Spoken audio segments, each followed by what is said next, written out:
Ok, quiero que me sigan en lo siguiente. Para ponérselo en contexto, aquí acaba de pasar el día de Pentecostés. Recuerde que estaba la iglesia primitiva, todos estaban, dice, unánimes, estaban reunidos, estaban esperando la llegada del Espíritu Santo. Llegó y ya saben ustedes lo que pasó, todos empezaron a hablar en diversas lenguas, la gente creía que estaban borrachos. Entonces, estaban todos ahí dispersos y Pedro lo que hace es increíble. Pedro se levanta y empieza a abrir su boca y empieza a anunciar el verdadero evangelio. Todo lo que Pedro acaba de decir aquí, pregunto, ¿en dónde está el hombre en todo lo que Pedro dijo? Todo lo que Pedro habló, no habló para nada, absolutamente nada, ni de bienes, ni de posesiones, ni de riquezas, ni de bienestar, absolutamente nada, ni de comodidades. Lo único que Pedro habló fue acerca de Jesús, de su vida, de su obra redentora, que el hombre está caído y que es incapaz por sus propios medios de redimirse. El anuncio que hace Pedro de este mensaje de buenas noticias radica en eso. No en el bienestar del hombre. Ahí no está, el mensaje de Pedro no es el hombre en sí. El centro del mensaje de Pedro no es el hombre, no es el bienestar del hombre. Es Cristo Jesús. El evangelio es Cristo Jesús, su obra redentora, su vida completa, su muerte, su resurrección y la obra que Él empieza en nosotros. Ese es el verdadero evangelio. Ese es el mensaje que anuncia Pedro. Y entonces, fíjense bien, están ahí y están todos ahí dispersos y empieza a hablarles y empieza a anunciarles el evangelio. Y había gente que estaba ahí que seguramente escuchó a Jesús, pero que no habían sido convertidos. ¿Cómo lo sé? Porque dice el versículo 37 y 39. Mire lo que sigue diciendo. 37 y 39.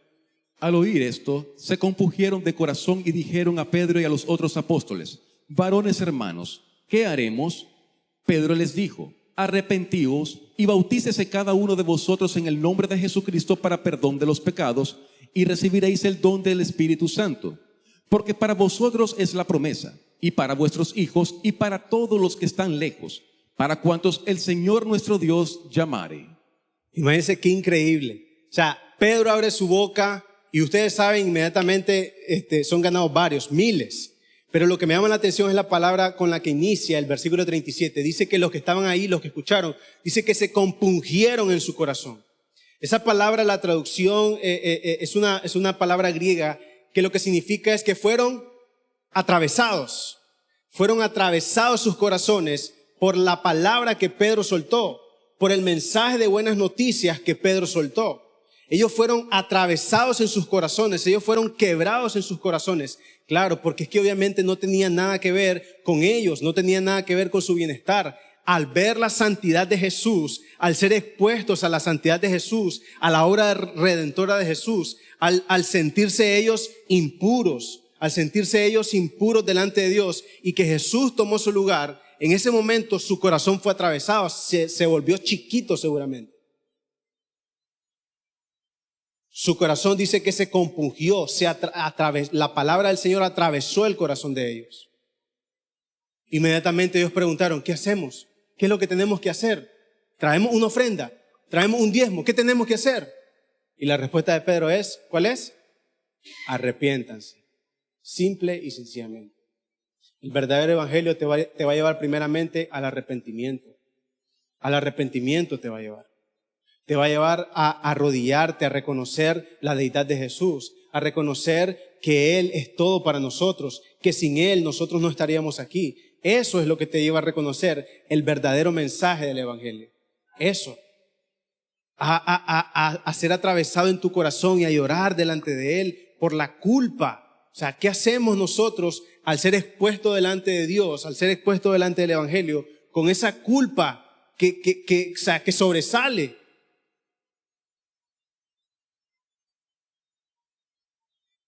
Entonces, si nosotros queremos tomar como ejemplo una de las buenas noticias que aparecen en la Biblia, podemos tomar el primer discurso de Pedro. el cual en todo, desde su principio hasta su fin, habla de Jesús, de su obra redentora. ¿Saben por qué? Porque desde la antigüedad, Dios estableció unas buenas noticias. Las buenas noticias de la redención del hombre están expresas en la Biblia desde la antigüedad. No solamente con Cristo Jesús, sino que el Señor lo expresó claramente. Por ejemplo, lo vamos a ver. Génesis capítulo 3, versículo 15. Génesis capítulo 3.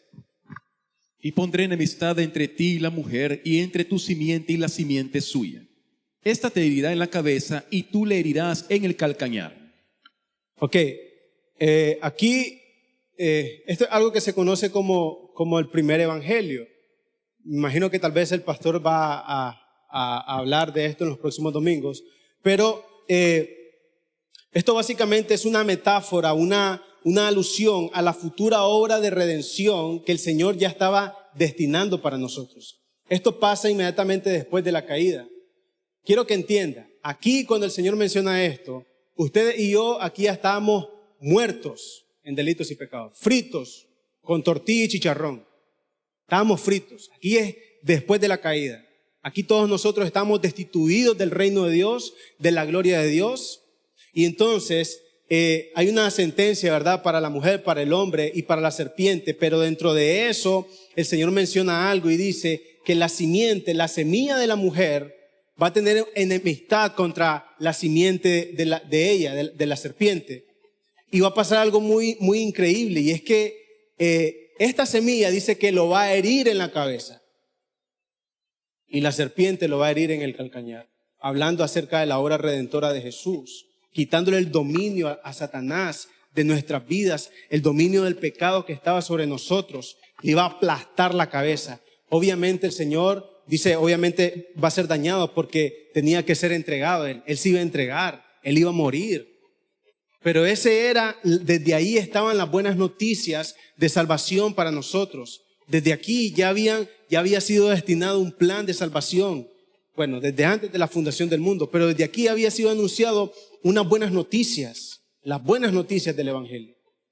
Jesús iba a venir, iba a aplastar la cabeza, iba a quitar el dominio del pecado que estaba sobre nosotros. Recuerde lo que acabamos de leer en Romanos. El que es esclavo del pecado solo va a hacer lo que el pecado le dice que haga. Y nosotros éramos esclavos. Solo obedecíamos lo que el pecado nos decía. Estábamos bajo el gobierno de este mundo. Sin embargo, la buena noticia para nosotros es que el Señor rompió todo eso. Rompió todo eso y nos hizo libres. Nos libertó. Mire, si eso no hace que nuestro corazón sea atravesado y que nos arrodillemos delante del Señor y que entreguemos nuestra vida delante del Señor, entonces no sé qué más podemos escuchar. Tal vez unas cuantas prédicas de pactos y de diezmos nos alegren un poco. Pero aquello que nos va a causar un bien a nuestro espíritu es esto. El verdadero evangelio no es dañino para nosotros, por el contrario, nos llena de vida, nos llena de esperanza. Lo que decía Pedro, por ejemplo, hablaba acerca de David y decía que David mencionaba eso en uno de los salmos, y él tenía esa esperanza de que él no iba a haber corrupción, que el Señor lo iba a levantar de ahí, él no lo iba a dejar ahí. Esa es la esperanza que tenemos nosotros, porque sabemos que nuestro Señor fue levantado también. Dios no dejó que Jesús viera corrupción, Dios lo levantó de entre los muertos y hacia eso seguimos nosotros. Esas son las buenas noticias que nos esperan a nosotros. Esas son las buenas noticias que nosotros tenemos que anunciar. Esas son las buenas noticias que nosotros tenemos que creer. Amén. Pero entonces pasa algo, además de que nuestro corazón es atravesado cuando somos expuestos al verdadero evangelio, también pasa algo cuando nosotros seguimos el camino del arrepentimiento. Y dice Hechos capítulo 2 versículo 40 en el mismo hilo, ¿verdad? Hechos capítulo 2, 40. Y con otras muchas palabras testificaba y les exhortaba diciendo: sed salvos de esta perversa generación. Otra de las cosas que causa para nosotros, y eso debe ser algo de mucho alivio cuando somos expuestos al verdadero evangelio, es que somos salvos de esta generación perversa. Vamos a ser salvos de esta generación perversa. No nos vamos a contaminar más con esto, con este mundo, con esta corrupción. El Señor nos da una nueva naturaleza. El Señor nos limpia de toda contaminación y nos da la capacidad de poder obedecerle a Él y poder caminar en libertad hacia Él, sin necesidad de estar amarrado nuevamente al sistema de este mundo. Lo que causa para las personas que fueron atravesados, lo que causó para las personas que fueron atravesados por el Evangelio, por las buenas noticias que predicó Pedro, fue que fueron salvos de esa generación perversa. Es que mire, este mundo lo único que espera es eso, más perversión, más perversión, más perversión. Todos nosotros nos asustamos por las cosas que estamos viviendo, que estamos viendo, pero todavía falta mucho más. Todavía faltan cosas peores, cosas peores. ¿Quién iba a pensar que un día íbamos a estar así? Con miedo, con temor, con ese temor, viendo tantas perversiones, aprobando tantas leyes perversas. Pero este mundo es así, este mundo se está destruyendo, está siendo dañino. Y lamentablemente el mensaje que se está anunciando no tiene nada que ver con lo que Jesús mencionó, con el mensaje de salvación de Jesús, con el mensaje que anunciaban los apóstoles. No tiene nada que ver. Por esa razón es que el corazón de las personas no está siendo atravesado por la palabra. El mensaje está siendo disfrazado para hacernos creer que eso es lo que necesitamos. Y nos despierta la avaricia, nos despierta a incentivar nuestra carne. Y por esa razón nos sentimos cada vez más y más cómodos en este mundo. No estamos siendo salvos de esta generación perversa, nos estamos acomodando a esta generación perversa. ¿Sabe por qué? Porque no hay un verdadero evangelio en nuestras vidas. No está siendo predicado un verdadero evangelio en la vida de la iglesia cristiana. Gracias a Dios en esta congregación, ¿cuántos creen que hay palabra, o sea, sana doctrina, verdad? Amén. Yo le doy gracias a Dios porque nos plantó aquí, porque me plantó aquí. Y yo sé que Él ha sido bueno, ha tenido el interés de hacernos crecer, de hacernos germinar y moldearnos a la imagen de Jesús. Lo que debe de causar en nosotros esto que estamos viendo con Pedro es que debemos de tener misericordia y compadecernos de las personas que están creyendo algo que es dañino para ellos, un falso evangelio. Un falso evangelio. ¿Y qué tenemos que hacer? Tenemos que orar, pero no solo eso, sino que también tenemos que nosotros abrir nuestras bocas y anunciar las buenas noticias. Anunciar las buenas noticias. Amén. Ok. Hay otro mensaje también, ahí mismo en Hechos, capítulo 3, versículo 13 en adelante. Versículo 13 en adelante.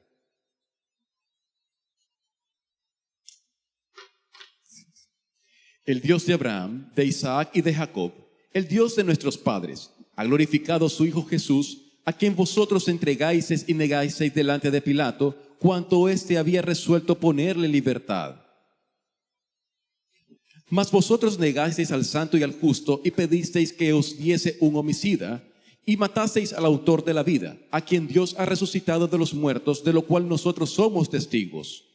Y por la fe en su nombre, a este, que vosotros veis y conocéis, le ha confirmado su nombre, y la fe que es por él ha dado a este esa completa sanidad en presencia de todos vosotros. Mas ahora, hermanos, sé que por ignorancia lo habéis hecho, como también vuestros gobernantes, pero Dios ha cumplido así lo que había antes anunciado por boca de todos sus profetas, que su Cristo había de padecer. Así que arrepentíos y convertíos, para que sean borrados vuestros pecados, para que vengan de la presencia del Señor tiempos de refrigerio, y Él envíe a Jesucristo, que os fue antes anunciado,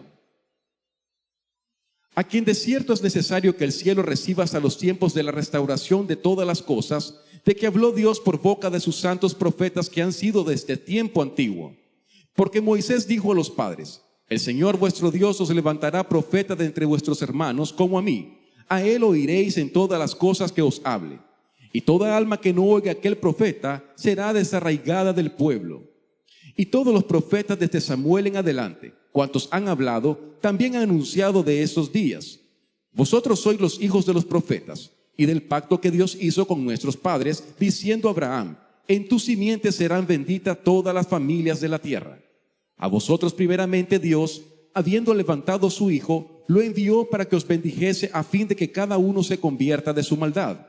Hablando ellos al pueblo, vinieron sobre ellos los sacerdotes con el jefe de la guardia del templo y los saduceos, resentidos de que enseñasen al pueblo y anunciasen en Jesús la resurrección de entre los muertos. Ahí nomás. Dice, aquí una vez más está Pedro. La intención aquí es que podamos ver el mensaje de forma un poco completa. Lo que Pedro anuncia es un mensaje de buenas noticias, completo. Aquí acaba de pasar lo de la curación del cojo, ¿verdad? Que estaba en la Hermosa. Ustedes conocen la historia. Iba Pedro y Juan y hicieron la sanidad en el nombre de Jesús. La gente empezó a verlos como si ellos tuvieran algo bueno, como si ellos tuvieran magia, y ellos querían lo que hicieron Pedro y Juan. Sin embargo, ellos se detienen una vez más y empiezan a abrir su boca y empiezan a anunciar el evangelio de las buenas noticias. Una vez más pregunto, ¿dónde está el hombre aquí? ¿Dónde está el hombre como centro del evangelio? ¿Dónde está aquí el bienestar y la comodidad y las riquezas del hombre en lo que Pedro está anunciando?